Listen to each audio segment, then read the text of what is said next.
तो दोस्तों आज मैं आपको कुछ माइथोलॉजिकल फैक्ट्स के बारे में बताने जा रहा हूं। तो आपसे अनुरोध है कि इस वीडियो को स्किप मत करें। तो चलिए इस वीडियो को शुरू करते हैं। मृत्यु के बाद अगला जन्म किसी न किसी रूप में होता है।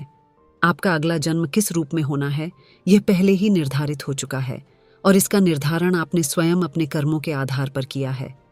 धर्मशास्त्रों के अनुसार इस संसार में मनुष्य योनि में हमारा जन्म हमारे कर्मों के आधार पर ही हुआ है और हमारा अगला जन्म भी कर्मों के आधार पर ही होगा। गरुड़ पुराण के अनुसार व्यक्ति के अच्छे या बुरे कर्मों के आधार पर उसका अगला जन्म होता है। मृत्यु को लेकर गीता में भगवान श्री कृष्ण कहते हैं कि जन्म और मृत्यु जीवन का ऐसा चक्र है जिससे हर किसी को गुजरना पड़ता है। इसलिए संसार में जिसने जन्म लिया है उसकी मृत्यु भी निश्चित है और यह अटल सत्य है। गीता में यह भी कहा गया है कि मृत्यु के बाद केवल शरीर नष्ट होता है, आत्मा नहीं।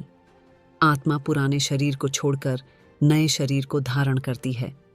गरुड़ पुराण में कुल 84 लाख योनियों के बारे में बताया गया है।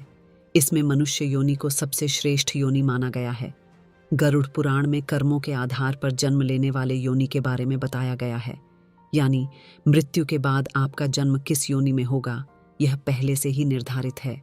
क्योंकि आप अपने जीवन में जिस तरह का कर्म करेंगे मृत्यु पश्चात उसी के आधार पर आपका अगला जन्म भी होगा।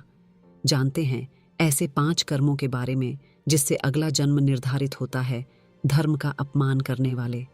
जो व्यक्ति धर्म, वेद, पुराण जैसे धार्मिक ग्रंथों का अपमान करता है, ईश्वर के प्रति श्रद्धा भाव नहीं रखता और पूजा पाठ नहीं करता है, वह नास्तिक कहलाता है।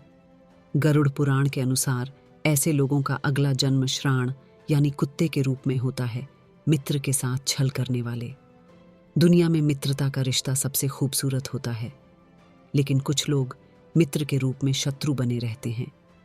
गरुड़ पुराण के अनुसार ऐसे लोग जो मित्रों के साथ शत्रु बनकर छल करते हैं उनका अगला जन्म गिद्ध के रूप में होता है, लोगों को मूर्ख बनाने वाले। कुछ लोग चालाक और होशियार होते हैं। अपनी चालाकी से जो लोग दूसरों को मूर्ख बनाकर उनका लाभ उठा लेते हैं या काम निकलवा लेते हैं, ऐसे लोगों को मरने के बाद नरक में स्थान मिलता है।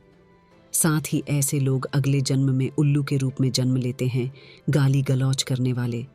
कहा जाता है कि कंठ में माँ सरस्वती वास करती हैं। इसलिए जिन लोगों की वाणी में मधुरता नहीं होती और जो दूसरों को बुरा भला कहते हैं या हमेशा गाली